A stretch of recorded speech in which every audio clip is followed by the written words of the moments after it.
So उद्याची आहे नागपंचमी आणि आजचा आहे संडे. तर दोन गोष्टी आहे याच्यामध्ये. संडे म्हटलं की मील प्लॅनिंग आलं, कारण आठवड्याभर डबे जाणार आहे. पण उद्याची नागपंचमी असल्यामुळे ना उद्या काही घरी चिरता येणार नाही, कापता येणार नाही. सो मील प्लॅनिंगमध्ये काही ॲडिशनल गोष्टी पण मी करणार आहे. तर मी मील प्लॅनिंग प्लस नागपंचमीची तयारी कशी करते तेच मी तुमच्यासोबत पण शेअर करणार आहे आज. तर चला करूया. तर इथे ना मी किचनमध्ये आले होते मील प्लॅनिंगची तयारी करायला. तर विचार केला सगळ्यात आधी ना मी इथे दूध तापवायला ठेवून दिलं. माझ्याकडे एक एक्स्ट्रा पॅकेट होतं, ते कापून मी दूध तापवायला ठेवलं, कारण उद्या परत मला पॅकेट कापता नसता आलं असतं. आणि जी काही भाजी माझी बाहेर भाजीची पिशवी होती ती मी किचनमध्ये घेऊन आली आणि ते सॉर्टिंग करायला लागली. जे काही काकडी, गाजर, त्याच्यानंतर टमाटे, हे जे काही मला फ्रीजमध्ये ठेवायचं होतं ते फ्रीजमध्ये ठेवलं. आणि इथे ना मी विचार केला की सगळ्यात आधी ना जे काही मिक्सरचं काम आहे ते मी करून टाकते, कारण सकाळपासून सतत माझ्याकडे लाईट जात होते. त्यामुळे विचार केला की आधी मिक्सरमध्ये मला दाण्याचा कूट करायचा होता, कारण उद्या नागपंचमी पण आहे, प्लस पहिला श्रावणी सोमवार आहे, तर माझा उपास पण असणार आहे. तर मी दाण्याचा कूट केला. त्याच्यानंतर मग मी इथे ना वाटणची तयारी करत होती. तर वाटण्याच्या तयारीसाठी मला खोबरं किसायचं होतं, तर मी खोबरं किसलं. त्याच्यानंतर त्याच्यामध्ये मी जिरं टाकलं. आता उद्या कांदा चालणार नव्हता म्हणून कांदा काही वाटणात मी टाकला नाही. फक्त बिना कांद्याचं मी त्याच्यामध्ये कोथिंबीर, धणे, त्याच्यानंतर तीळ असं सगळं घालून वाटण तयार केलं. थोडं खोबऱ्याचं अमाऊंट थोडी जास्त ठेवली, जेणेकरून ती कन्सिस्टन्सी थोडीशी ठीक असेल आणि अगदीच पातळ होणार नाही. कारण मला उद्या हे वाटण आहे ना माझ्या लाल भोपळ्याच्या भाजीला आणि प्लस मुलांसाठी मी भेंडी पण करणार होती, तर त्याच्यासाठी पण वापरायचं होतं. म्हणून मी इथे वाटणची तयारी केली. मील प्लॅनिंग म्हणजे ना माझ्यासाठी एक असं असतं की एकदा आपलं आठवड्याचं मील प्लॅनिंग झालं असेल तर थोडंसं माइंड एक रिलॅक्स असतं, की हां आपल्याला माहीत असतं की उद्याच्या डब्यामध्ये काय जाणार आहे, उद्या जेवणात काय बनणार आहे, नाश्त्यात काय बनणार आहे, आणि माइंड तेवढंच रिलॅक्स होऊन जातं. पण आज मला ना थोडं डबल काम होतं, कारण माझ्या घरी ना नागपंचमीच्या दिवशी का चिरता वगैरे येत नाही, कापता येत नाही. त्यामुळे मला सगळ्या भाज्या वगैरे चिरून ठेवायच्या होत्या. त्याच्यानंतर जे काही कापायचे काम होते ते पण करून ठेवायचे होते.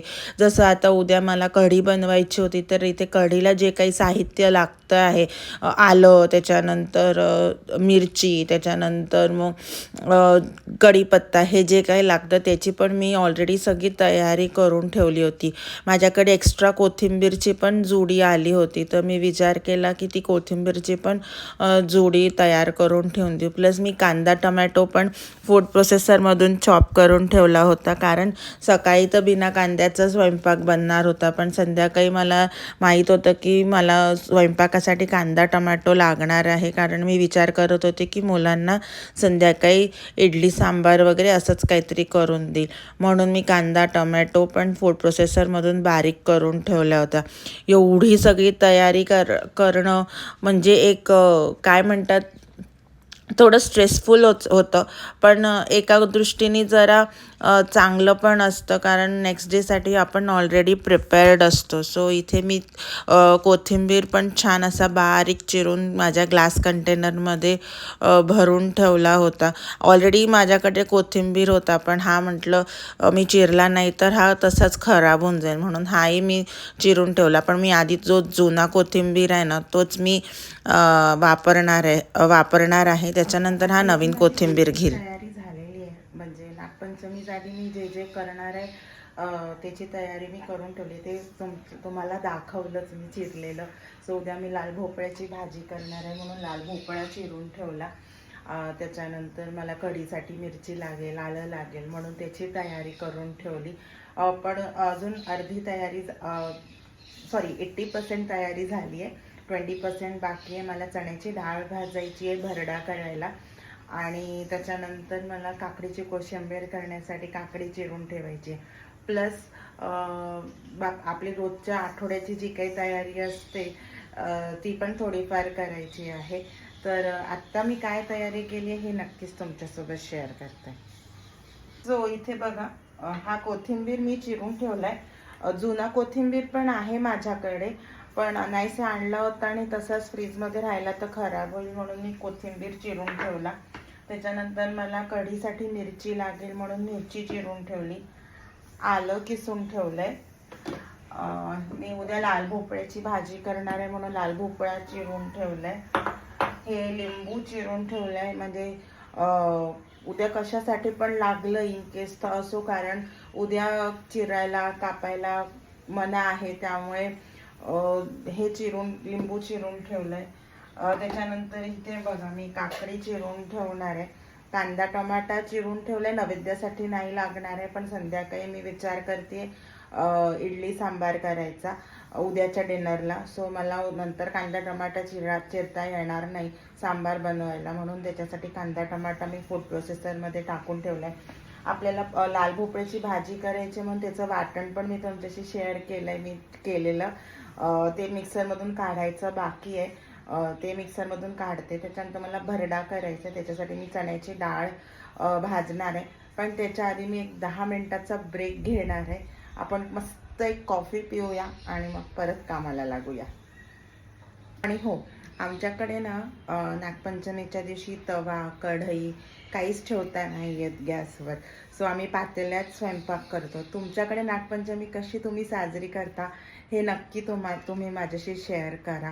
आणि नागपंचमीची पूजा कशी करतो आम्ही, त्याच्यानंतर मी नैवेद्य कसा तयार करते हे पुढच्या व्लॉगमध्ये बघायला माझ्या चॅनलला सबस्क्राईब करायला विसरू नका. कधीकधी आपण दिवसभर कितीतरी कामं करतो, पण थोडीशी मील प्लॅनिंग आणि थोडंसं ॲडव्हान्स प्रिपरेशन केल्यामुळे ना आपल्याला जाणवतं की आपला दिवस किती मॅनेजेबल होऊ शकतो, किती इझी होऊ शकतो. सकाळी उठून एका प्रकारचं टेन्शन राहत नाही. आणि आता इथे एवढं सगळं केल्यानंतर मी विचार केला जरा मी स्वतःचा पण मी टाईम घेते. एक कप कॉफी तो बनतीये बॉस. So cheers. तर इथे थोडं रिलॅक्स झाल्यानंतर मी परत बॅक टू वर्क आले होते.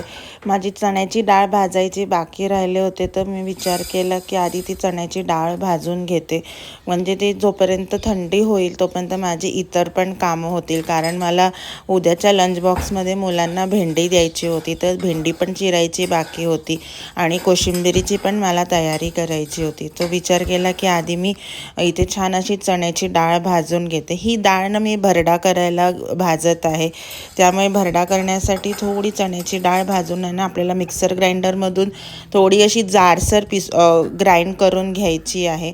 आणि त्याच्यानंतर मग ती आपण छान अशी फोडणीला घालतो भरड्यासाठी. ते मी नेक्स्ट व्लॉगमध्ये तुमच्यासोबत शेअर केलं की मी भरडा कसा फोडणीला घालते. आणि इथे ना आता मी उद्या काकडीची कोशिंबीर करणार होती, तर त्याची तयारी करत आहे. मी काकडी आधीच चिरून पूर्ण ठेवली इथे काकडी चिरायला. तर नागपंचमीसारखे सण मला नेहमी आठवण करून देतात की घरातल्या छोट्या ट्रेडिशन्स आणि छोट्या प्रिपरेशनमध्येच किती सुंदर मेमरीज तयार होतात. घर, स्वयंपाक, फॅमिली आणि आपले सण या सगळ्यांना बॅलन्स करताना प्लॅनिंग माझ्यासाठी खूप मोठी मदत आहे. आणि आजच्या मील प्लॅनिंगची ही छोटीशी तयारी तुम्हाला आवडली असेल तर पुढच्या व्हिडिओजमध्ये मी माझ्या रोजच्या मील प्लॅनिंग आणि किचन रुटीनबद्दल अजून शेअर करणार आहे. कारण बिझी दिवसात थोडं प्लॅनिंग केलं तर खरंच खूप फरक पडतो. आजचा माझा नागपंचमी प्रिपरेशन व्लॉग तुम्हाला कसा वाटला ते कमेंटमध्ये नक्की सांगा. आणि तुम्हालाही मील प्लॅनिंगची सवय आहे का? असेच realistic homemaker lifestyle, cooking, cleaning आणि ऑर्गनायझेशन व्हिडिओज पाहण्यासाठी द गुज्जू पुणेकरला सबस्क्राईब करा. पुन्हा भेटूया पुढच्या व्हिडिओमध्ये. तोपर्यंत आनंदी राहा, खुश राहा आणि हसत राहा.